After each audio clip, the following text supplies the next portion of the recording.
Olá! Hoje nós vamos mergulhar de cabeça em um verdadeiro quebra-cabeça textual.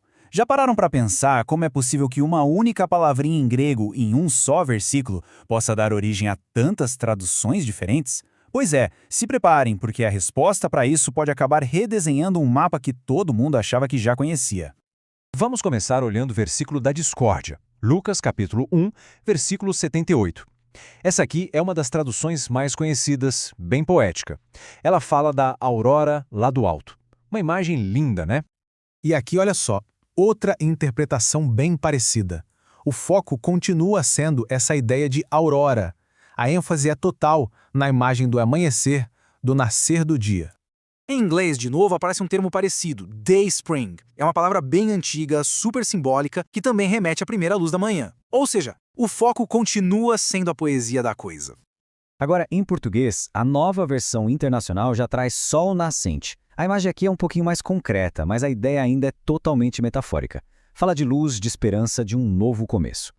E aqui, aqui a coisa muda. A versão Almeida Corrigida Fiel, de repente aponta para o Oriente do Alto.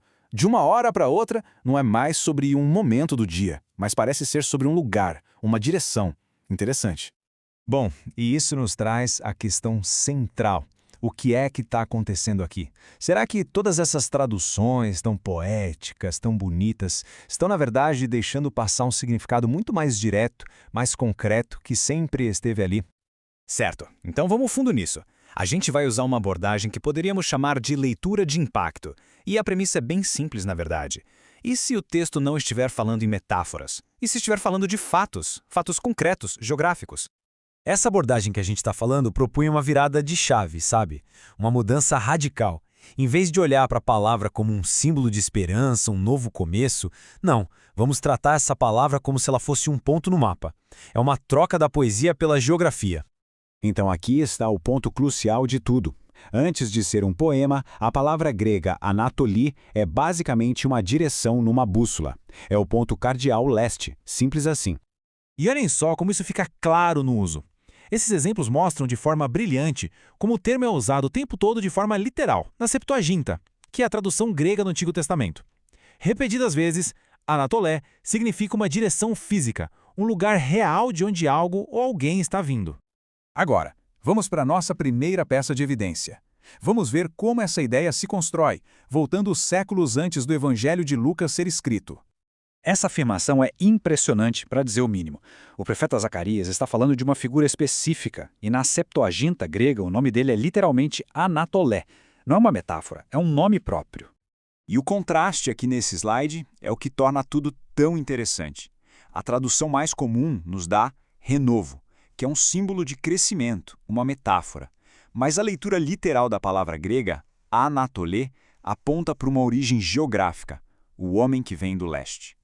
Ok, então vamos pensar. Se Anatólia é um lugar, o leste, isso muda completamente o jeito como a gente lê tudo. Isso nos permite traçar uma linha contínua, uma linha literal, conectando eventos que antes pareciam separados, tudo isso usando um mapa do mundo real. Então, voltando lá para o nosso versículo original, essa interpretação não aponta mais para o céu, de forma simbólica, mas para uma região geográfica bem específica e elevada. Uma visitação que vem de um lugar real, que dá para localizar. E não é uma direção qualquer, jogada ao vento. Topograficamente falando, o Alto Oriente em relação a Israel aponta diretamente para a massa de terra a leste e nordeste. Uma região elevada e historicamente super importante. É um local geográfico de verdade. Com essa chave geográfica em mãos, uma linha do tempo incrivelmente consistente começa a surgir, ligando eventos que são cruciais de forma cronológica e, mais importante ainda, de forma literal.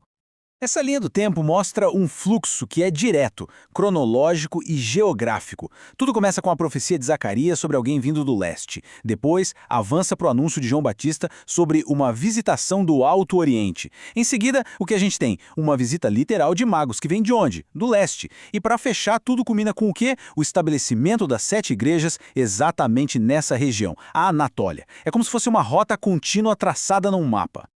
Aqui está o quadro de evidências, e ele é muito revelador. Ele mostra uma linha que não se quebra, um eixo geográfico que conecta a profecia, o anúncio, a visitação e até a atividade posterior da igreja a um único local do mundo real, o leste, mais especificamente, a região da Síria e da Anatólia. Portanto, o ponto crucial é que essa interpretação nos dá um fio narrativo que é literal e geograficamente consistente. Não é mais preciso ficar pulando entre símbolos e metáforas. Em vez disso, dá para traçar uma linha reta em um mapa. E isso nos deixa com uma reflexão final. Ao mudar nossa perspectiva da poesia para a geografia, talvez a gente esteja, na verdade, descobrindo um mapa oculto que sempre esteve ali, o tempo todo, só esperando para ser lido não como uma metáfora, mas como um destino.